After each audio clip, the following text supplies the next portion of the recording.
For closing remarks.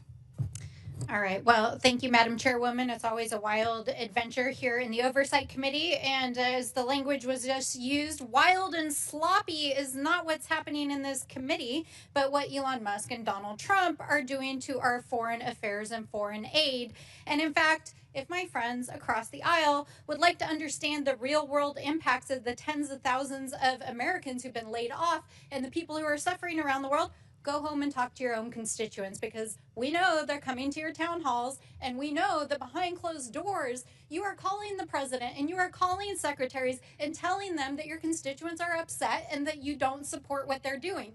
So I do not appreciate you all sitting here pretending like this is not what you support, okay? So let's talk a little bit about the gutting of foreign aid and global realignment that's happening under Trump. They're dismantling this agency. They're withholding funds. They're firing tens of thousands of U.S. aid staff. They're hacking federal data systems. They're stranding aid workers across the world. International food aid is rotting in ports. American farmers have lost millions of dollars in income. And a global realignment with our foreign adversaries, including Vladimir Putin, is happening at a scale unlike anything we have seen in American history. And the administration knows that these activities are illegal. They know that they've overstepped their constitutional authority. They know they're violating statutory law. They know they're violating appropriations law. They know that they're violating federal employment laws. And they know that they are reversing American foreign policy in a way that we have never seen before. And Donald Trump and his allies are trying to redefine the Constitution by tweet. They're threatening federal judges, intimidating federal employees, and yes, even members of Congress using the Department of Justice. And why?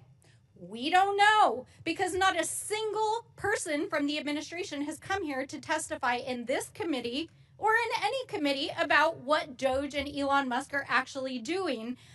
And if you look at the so-called transparency that Elon Musk put online, the math does not add up. Talk about wild and sloppy.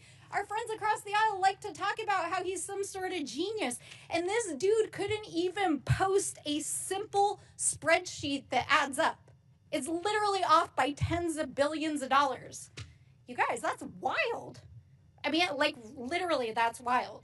But in spite of this, our friends across the aisle are acting like everything's normal. And last night, they passed a budget resolution that not only is going to gut Medicaid and Medicare, but is going to make these cuts and federal firing permanent, even though they know it is making America less safe.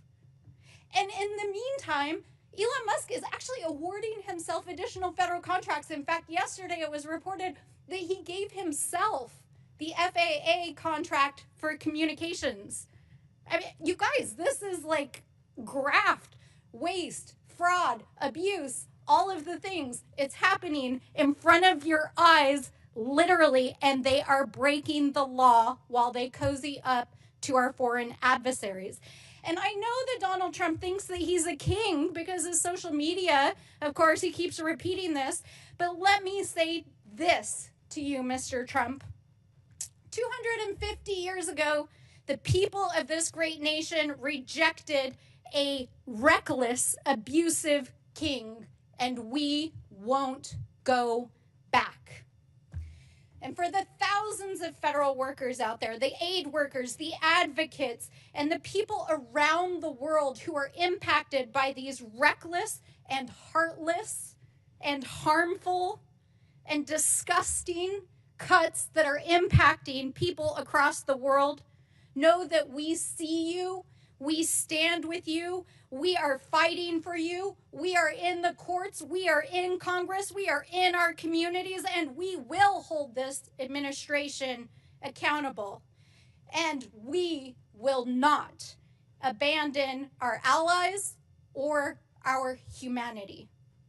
So with that, I say to all of you, be strong. We will fight back. I now recognize myself for closing remarks. And threats against the President of the United States will not be tolerated by anyone. And the math does add up. the United States is 36 trillion in debt. 36 trillion. There's plenty of spreadsheets that show that. As a matter of fact, there's a debt